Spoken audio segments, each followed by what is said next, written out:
Sonali Gupta, back again with another video. I hope you all have learned something from your previous two videos. They both are almost interlinked with each other, right? So now in this video, we are going to discuss about the particles of matter. So before starting with particles of matter, I want to recap the definition of matter. What is matter then? Anything that has mass and occupies space is called matter. But now I wonder, everything that is matter is made up of what? Well, matter is made up of very small particles. Now the question arises, how small are these particles? Well, they are so small that they cannot even see with the naked eyes. But now, for this, we'll take one example of potassium permanganate. What you have to do, you have to take 6 beakers partially filled with water and dissolve potassium permanganate crystal in the first beaker, which is little pink in color.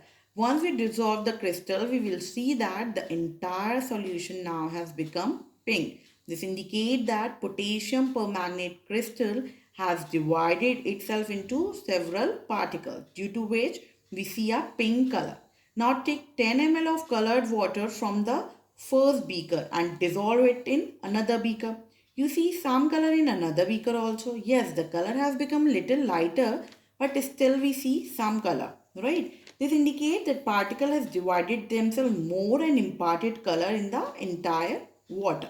Now let us take 10 ml of water from the second beaker and put it in the third beaker. We again see there is some color in the third beaker. Though it is lighter, but still color is visible again. This indicates that particle had divided into more.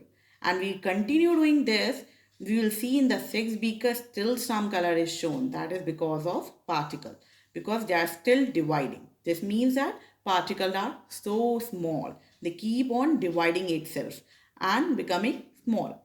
This indicates that one crystal of potassium permanganate is made up of millions and millions of tiny particles. So this tells us how the small the particle is.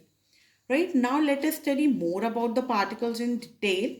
Suppose I have a beaker of water and I have checked the level of water. Now let's take the sugar and dissolve in it. Now still I see the level of water is same. It has not increased. So which is that, where is that sugar gone? Has it not occupied any space? But it should occupy some space, and you all know it is a matter. Then why the level of water not increase? That is because of the space between the particle and the sugar that we have put inside the water had occupied itself the space available in water. So now we can say that the particles have space between them, right? Whereas in the solid state, the particles of matter are closely packed. That is why they don't have much space between them. The space between the particle is almost negligible. In liquid state, the particles have moderate space between them, whereas in gas state, the particles are very far away from each other, so they are having a lot of space between them. Now, let us study about the particle of matter again. Let us take another example of chalk and iron nail. Both of them are matter and both of them are made up of matter. Let's try to break them with a hammer. Which will break first? The chalk. Obviously the chalk. Why?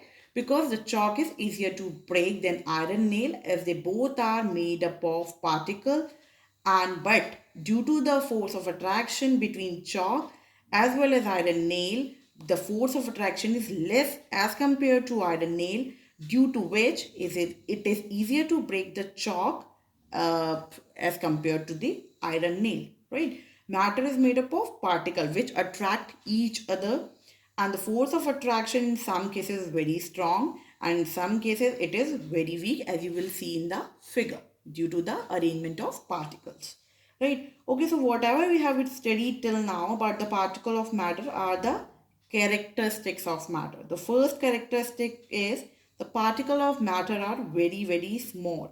The second is the particle of matter have space between them. The third one, the particle of matter are in constant motion, and we can get to know by two different methods. First is diffusion and another is Brownian motion. And the last one is the particle of matter attract each other. Students, please write all these points in your notebooks and this is all about this video. We'll catch you again. Thank you.